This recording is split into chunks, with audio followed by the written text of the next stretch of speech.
Today, we're not doing a training. We're doing a special interview with a special guest who I'm going to be introducing in just a minute, but we're going to talk about her story, how she got started in freight brokerage business, and how she went from zero to over $4 million a year in sales as a female freight broker in a male-dominated industry. So we're going to talk about that. We're going to pull that all apart, okay? So let's introduce my guest. Hello, everybody. Welcome. This is my guest, Vishakha Shah.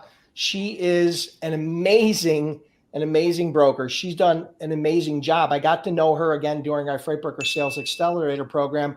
Welcome. Thank you for joining me. Thank you, Dennis.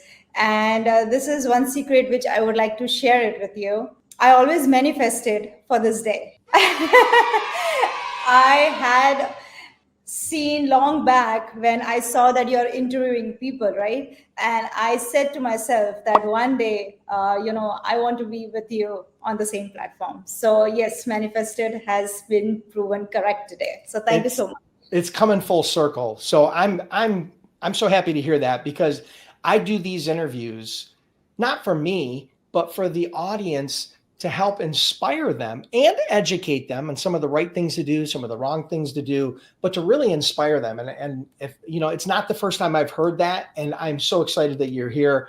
So give us just a quick introduction. Give us maybe a 1-minute introduction of you. Tell us a little bit about you, and then we're going to jump right in. Okay. So, hello guys. My name is Vishakha Shah.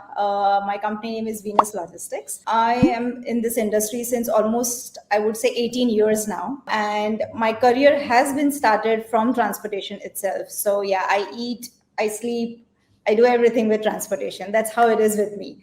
And I'm a wife, and I have a son who's 12 years old. And yeah, here I am. Love it. Well, you started 20 years ago. So you started in transportation 20 years ago, but you started your brokerage, what was it, 2016, I think you said? Yes, that's so correct. How did you start in transportation? Was it on the asset side? Were you a dispatcher? What did you do? Yeah, so I was a dispatcher in a trucking company. So I was on the other side where I used to call the brokers to get the loads. Yes. And I did that for 4 to 5 years. And I would like to share a story that when I entered the office of this dispatching world, and when I saw that, you are constantly talking to the drivers, seeing the warehouse and loads and everything, that fascinated me like anything. I was like a small baby and got excited for every small thing I could see and hear.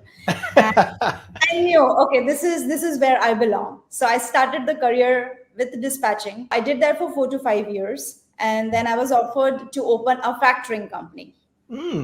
Yes. So I purchased the invoice. So that company, I ran it for 3 years. Yeah, that company, when I left, it was 33 million revenue. We did that. Wow. And it was more of accounting. Of course, factoring is more of accounting. And yes. I found myself that I need a little bit more of active work, like, being in warehouse or talking to the drivers and all that. And that's where I came across with the brokerage. That's how I Googled how to open a freight brokerage. And that's where I found your startup kit. Yeah, so that's the Freight Broker Bootcamp program. So when did you enroll in that? In 2016. 2016. Okay, great. And so that's when you kind of said, hey, I'm doing this. Yes. All right. So before we go forward, let's take a quick step back, because I don't want to pass over this really quick. And that is, it's the whole concept, transportation industry, whether it's on the dispatch side or it's on the driver side or it's on the warehouse side or on the broker side, it has a tendency to be dominated by men, right? Especially in the United States. I can't speak on other countries, but in the United States, it's dominated by men. Why did you decide to do that when it seemed like you were swimming upstream, right? You were kind of swimming against the current. Yeah, I would say, Dennis, that yes, of course, it's a male-dominated industry. There's no doubt about it.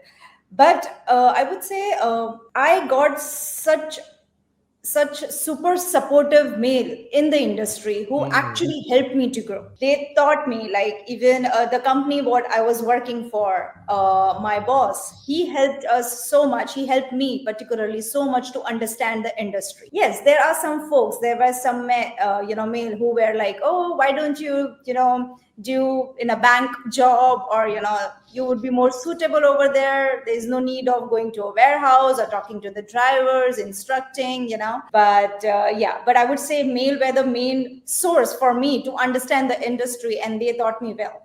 Yeah, you had a supportive group of men around you that Yes. must have saw something in you that said, listen, I know this girl's going to be great. Let's just give her the fundamentals and then let her run with it. So yeah, I can imagine that happening, because that's exactly how I felt when I first met you in the sales accelerator, right? I knew right away there was just something different. I mean, I could see that. Okay, so that's how you got involved in transportation. You just kind of fell in love with it, and then it was an evolution from dispatching into factoring into brokering, right? So Yes. you started your freight brokerage in 2016. Can you Yeah. give us a quick walkthrough, even if it's just kind of ballparking, as far as the revenue, maybe year 1, year 2, year 3, kind of going on to your biggest year was 4 million in sales. Could you talk to us a little bit about that and share with us to help kind of inspire others? Absolutely. So I would say this, even though when I started the company in 2016, even I was in this industry since 9 years, so I knew the terms. I knew how to talk to the driver. I knew its and bits of everything about transportation. Still, it was very tough for me to find my first client. Very tough. So if anybody is getting disappointed or disheartened about, oh, I'm not getting it, and you're new in the industry, me being old also had to face a lot of problems. So it was not impossible. It was it cracked. And finding the loads, I found it easier than finding the trucks, because when you're a new freight broker, nobody's going to trust you. How are you going to pay to the trucking company? So I would just like to share a small story. So I found the load. It was from New Jersey to Ohio. Okay. I was not able to, I called, I think 250 trucking company. I still have that notepad where I was constantly calling. I was ready to give away. I took that load for 800 and I was ready to even give it for $1,000. I'm like, you just take my load. They're like, no, it's not about that. It's about, we don't trust you. You're just 15 days old. How can we trust you? I convinced one person, he was in New Jersey, and I said him, sir, you pick up the load. I am coming to your home with a check to give it to you. And you take my load to Ohio, because if you're not going to deliver, the customer is not going to give me the second load to me. So please, you do that. And that carrier is still a very good friend of mine. I mean, you have to think out of box. I love So it. Yeah. I was all ready. I'm like, okay, I am all set. Give me your home address. Give me wherever you are. I'll just come. I'll drive. I'll give you the check upfront, everything before even delivering. I'm going to give you the check, because that time the com check and T check, I was not set up. So you just yes. figured out a way. I mean, there was obstacles like there is in any business, and you just figured out a way. You just made it happen. And then you move the first load, and then you move the next load, and the next load, and it I builds moved that on load for $600. So I made $200 in that load. I love it. Perfect. So you made profit on that first load. So that first year, again, I know it started out slow because it took you a while to get your first shipper, and it took you a while to start building your broker credit so you can move the loads. But what did you do that first year? I mean, roughly, what revenue did you do? So yes, I've written the numbers, and it was amazing for me to see that what I did from 2016. So I started the company in August. So for those 5 months, I was able to do 30 loads, and the revenue was 40,000. Okay, great. So that was basically about a third of a year. You only had about one full quarter. All right. What about 17? So 17 in total, I did 280 loads. The revenue was $750,000. That's a big jump. Wow, that's a big jump. So you found your legs. You found, you started getting some really good repeat business from some of your core customers, and things really started to grow. What about 18? I did 780 loads that year. Yeah, no, I'd say it wasn't similar. And then the revenue went to what? 2.2 million. 2.2 million in 2018. Okay. So now we're coming into 19, and we're soon going to be approaching COVID. Let's talk about that. So in like 19, 20, 21, yeah, it was similar. 1.1, it was 1.1 million to 2 million. Yeah, it was. Okay. It was, yeah. But okay. Yeah. And then what about and then your biggest year was what, 2022? Yes. And that was when you did about 4 million in sales? Yes. I love it. Amazing. That is amazing. I love to hear that progression, because your first year, you had a partial year, you did $40,000. But what that did is it wasn't that it made you a bunch of money. It wasn't that you became rich overnight. It was the fact that if you knew you could move one load, you could move two loads. And if you could move two loads, you could move four loads. And if you could move four loads, and so on and so forth. And you just kept building on it. And you did 40,000, then 750,000, then 2.2 million, and then eventually $4 million in sales. So kudos to you. That's amazing. I love to hear that. That's so cool. I mean, honestly, I'll tell you guys, I was very blessed with my freight brokerage. You guys all know the story. And if you don't, I'm not going to bore you either way. But ultimately, one of the biggest reasons why I've stayed involved with Freight Broker Bootcamp and I didn't sell it or I didn't close it down and just go off into the sunset and retire was because of the success stories that I get from past students. These stories, I do these interviews because this is like, in a lot of ways, this is kind of like my legacy. Beyond my family, this is kind of my business legacy. When I eventually retire from Freight Broker Bootcamp, I'll be able to look back on all those stories like Vishakha and Yogi Goswami and Eloy Lozano and all the other success stories that have come out of our program. And that's something I feel good about, something I can hang my hat on. So listen, let's move on. But people ask me all the time, they're like, Dennis, why don't you just retire? Why didn't you, or why don't you, whatever. And this is one of the biggest reasons why, because I get to be a part of their journey. Even though it's a small part, I get to be a part of that journey. All right, cool. So let's talk a little bit about, first of all, let me ask you this. Do you think, you've been around the industry for a long time. Do you think females or males, and this is a little bit of a controversial question, but I'm going to ask you, I know how honest you are. Do you think females or males make better brokers? I think knowledge. Okay. Whoever is having the better knowledge is going to win this race. That's it. It doesn't matter it's female or male. Yeah. And I think that knowledge is really important. And I think obviously drive, right, is very important.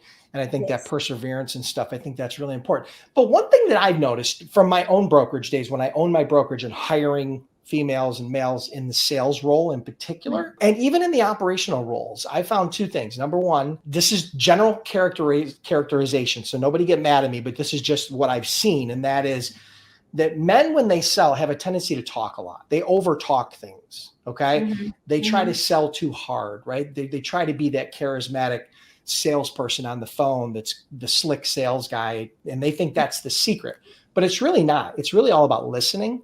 And I think that, just in my personal opinion, I think women are better listeners when it comes, particularly in the sales arena. I just really do. That's my personal opinion. I mean, I'm just sharing that because I think that if I had started a brokerage today, I would focus on hiring females. I'll be extremely honest with you, because I think they would do as good, if not a better job. Right. So that's just my 2 cents. I know that, I don't want to get too controversial on here and I don't want people to get upset, but mileage may vary. All right. So let's move on to the next question. How did you decide the freight niche that you were going to pursue when you first started? And then how has that evolved over the years? Like when you first started, did you pick a niche? How did you pick that niche? Where did it go from there? So as I said that I started with the dispatching company, so that we used to move dry freight. Okay. So no question asked, I am expertise in that. So I started with dry freight. And even right now, Venus is like 90% we move is the dry freight. Got it. Okay. So you started with something that you knew.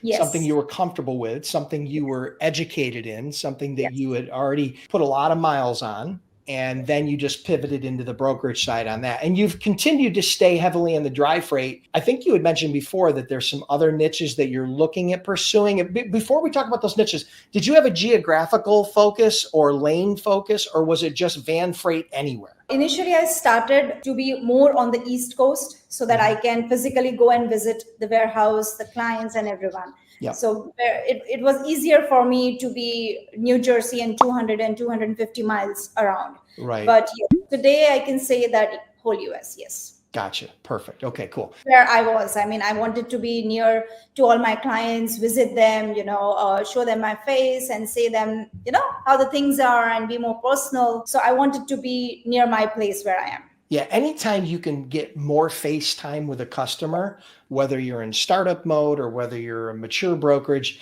you should always try to put a face to your brokerage as much as you possibly can. That's a mistake that a lot of brokers don't do. They Yes. hide behind the phone. They hide behind their computer. They never leave their office. And it's a huge mistake. It's kind of a cheat code. If you actually go out and meet Yeah. people face to face, number one, it will significantly shorten the sales cycle. And number two, it will increase your retention, right? Your overall retention. So what other niches are you considering, or have you kind of, ventured out into? I know you're heavy into van freight. Is there anything else that you guys have done? So yes, I do reefers too. Okay. And I'm planning to start drayage, and also I want to do partials, Yeah. LTL shipments. So My this only is, caution to you is be strategic. Take yes, your time. Don't Yes. bite off more than you can chew. Pick Yes. one. yes, Become an expert. yeah, Build your core carrier base. Build your customer base. Build all that, and then move on to the next one. Some people have a tendency to bite off a little bit too much. They're like, oh, we're going to go into drayage now. We're going to go into reefer. We're going to go into flatbed. And, usually what ends up happening is they fall on their face. What I find is the success rate literally doubles or triples when you isolate a specific industry. And that doesn't mean you have to stay in that industry forever, like your van freight. Now that you've perfected that, now that you have really good, solid foundation there, you can expand into other industries, but you really need to do it strategically. So I know you're in the market intelligence, gathering some information on those different industries. So yes. when you do decide to do it, just make sure you're very strategic about it. And I think that's great advice for anybody, right? Don't just haphazardly pick your niche. Okay. Yes. Absolutely. All right, cool. So here's a question that I get all the time from people, whether it be on YouTube or LinkedIn or Facebook or whatever. What are your best tips for providing freight quotes that actually win business? Okay. So I come to you and I say, okay, Vishakha, I have a lane from New Jersey to Ohio. It's a van load. What is your best tips for quoting that lane accurately and in a way that you can profitably move freight? So for that, I have a team who handles all carrier relationship. So we have, I think, more than 6,000 to 7,000 trucking companies' data, which lanes they prefer, how many trucks they have, and ongoing lanes for a week. Okay. So if a customer comes to me and say that, okay, Vish, we have from New Jersey to Ohio 3 loads, this is the weight, what will be your rate? So instead of posting on DAT and getting the collective data, we already have the live people who actually wants to go to Ohio. And we ask them. So if suppose a guy is saying we'll do for 800, other guy says 900, 1,000. So we'll just average it out and give it to them. But Gotcha. for that, Okay.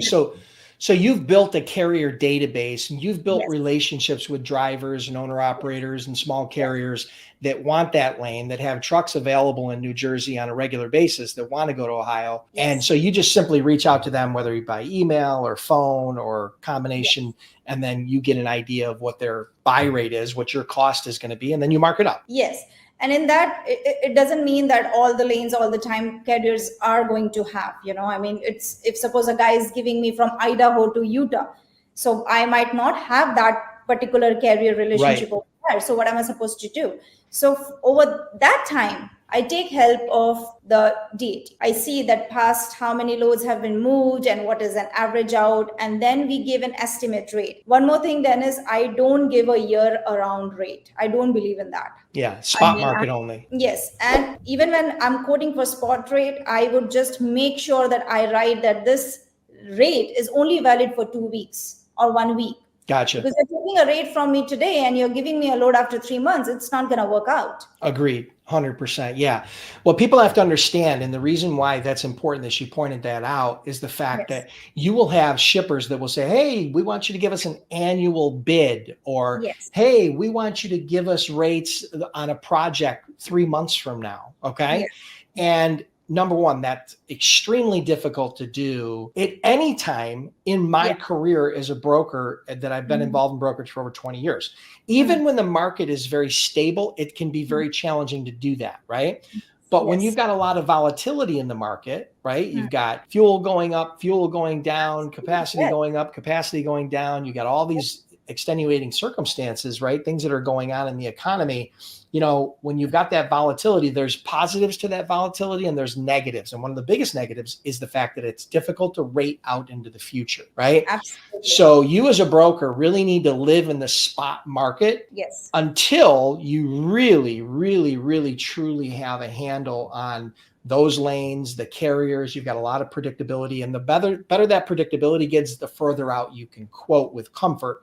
But I like the idea of, you know, having a 7 to 14 day kind of expiration on that, on a spot market quote. I think that makes a lot of sense. So even one more thing which I have added right now is if a customer wants after 3 months rate, so I give a big range. So I'll say, okay, it could be anywhere from 2100 to 2400. You give them a range. You don't give them an exact amount. Yes. And then I say, okay, because if he wants to win the business, he also needs some rate from his customer, right? So I'll just say that it's going to be between 21 to 24, and then he can add whatever he wants, or if he's a distributor or manufacturer, he can decide what he wants to do. But this is the range if you want me to quote after 3 months. Gotcha. That's what I started doing it. Yes. All right, great. I like that. Yeah. All right. So I know you talked a little bit maybe about this. How did you get that first customer again? Did you share that with me, the very first one? I just walked in. Yeah. I did my research. I saw big vans coming out of that warehouse day and night. Okay. And I did research and I just walked in and I had my all authority in my hand. As soon as I got it, within 2 days, I was over there and I'm like, hey, sir, I've just opened the freight brokerage and I know this industry. I can manage with the truck. Could you please give me a chance? And that guy was, I think he was old. He was 55 or 60s maybe. His eyes were like, why are you here? I mean, you're so young and, why are you in this industry? What are you doing in the warehouse? And, you should have something better to do besides this. And I'm like, no, I just want to move it. Can you please give me a chance? He didn't give me that right day. But I followed up, and I think 7th day he called me and he's like, okay, Vish, here is your first load, take it and let me know if you're able to do it or not. So that's how I got it. Wow, that's amazing. And that was a van load. What type of product was it? It was spices. Spices. Yeah. Out of New Jersey. Where did the first load go to? From New Jersey to where? Ohio. So then I had to run to that driver to give him the check. Gotcha. Okay, so that was the same exact load. So that was your first shipper that you were talking about. Okay, because I wasn't sure if that was your first shipper or not. Yeah, perfect. That's an amazing story. See, most people wouldn't have the courage 2 days after they got their authority to walk with their authority in hand and just kind of walk onto a dock with no appointment, with no, not being welcome, not being invited. But you took a risk, right? Which is what this is all about. You took a calculated risk because you had the experience, you had done the research, and you were ready to go, and you were confident that if he gave you an opportunity, you'd figure out a way to make it happen. Absolutely. I love it. All right. So a couple other questions, and then we're going to wrap it up. Have you ever had one of your loads double brokered? Has anybody ever double brokered a load of yours? You kind of found out in the aftermath. And if so, what do you do now to kind of prevent that double brokering? Too much of pride. I would like to say that we never had a claim till date, and we never had this double brokered. Nothing. Wow. No. So you've done probably close to now $8 or $10 million in revenue total as a broker over the years, and you've never had a claim or a double broker. So tell me the secret. How is it that you've been able to avoid the double brokering issues as opposed to so many others that have struggled with that? So I'm sure everybody knows the common what we do. We use Carrier 411, we do Safer Watch, we go to FMCSA website, we check over there. But what we have started doing recently right now is if a dispatching company is calling on behalf of a trucking company, so we take the phone number of the exact trucking company, we CC them in all the emails, and we would verify all of this with the factoring company. Doesn't matter if it's urgent load, we need to move. If the factoring company is not open, we wouldn't still go ahead and do it. I'm ready to lose a load, but I'm not ready to be frauded. I can't do that. So we have very strict carrier onboarding process, very strict. I love it. Yeah. I mean, Yes. no deal's better than a bad deal. And that's a lot of times when the double brokers are going to try to get you is maybe in after hours or when you can't contact the insurance company Yes. or you can't Yes. contact, the corporate headquarters of the trucking company or you can't contact the factoring company. So I think that's really smart. I mean, I think that's very, very smart because ultimately if you do get it double brokered, I mean, it not only is the egg going to be on your face, but it can be painful, very painful to your customer, right? That load could be delayed. It could be stolen. It may cost a whole lot more on the back end, depending upon how much they broker to somebody for. I mean, there's a lot. There's a lot of hazards and issues associated with that. So you guys take a Absolutely. very conservative approach.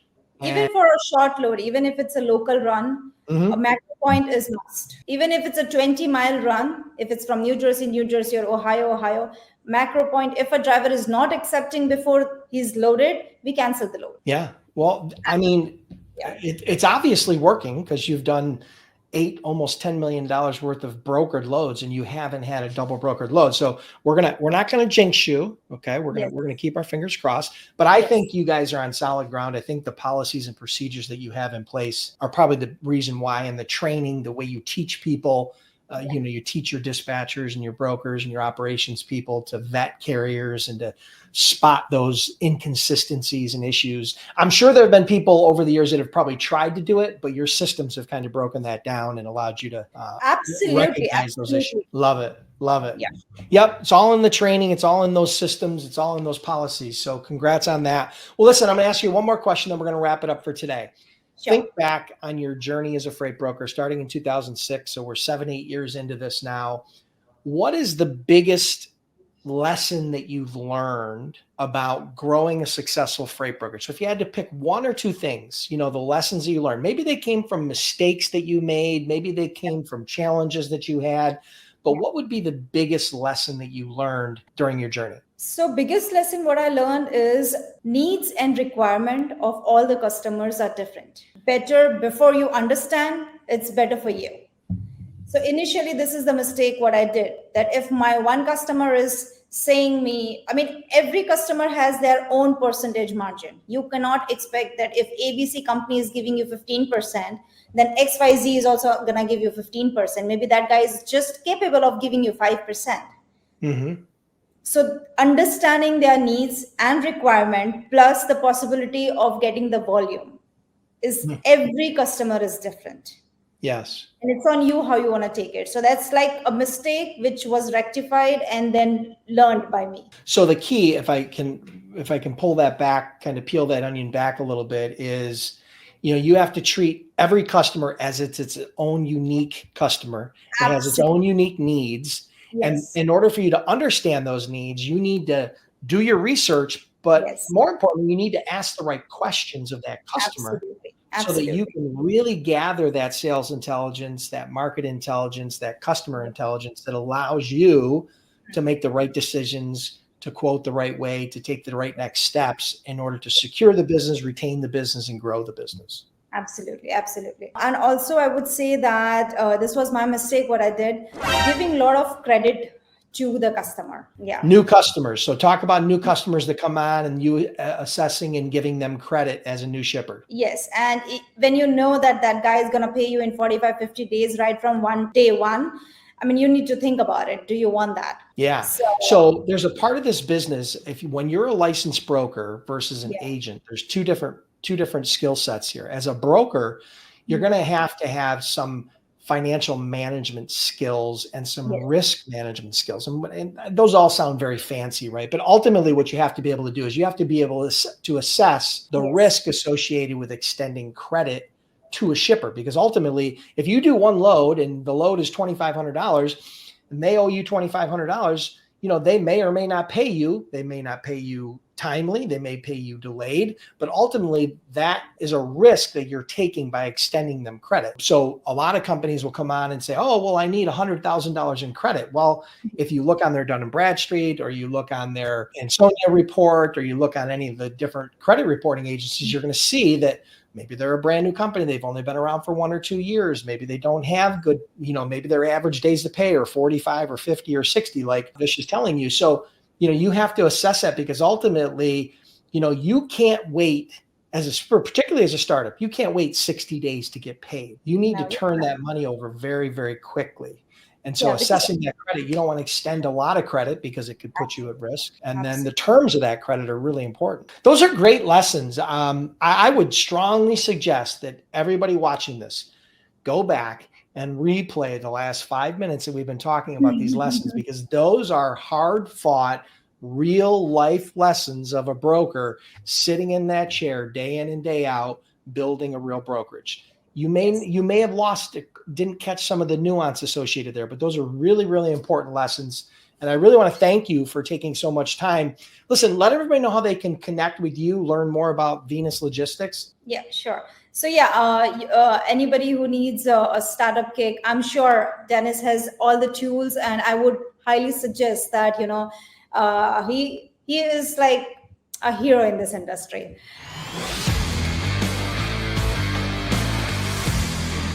And if anybody wants any guidance, I'm sure that he has it all covered.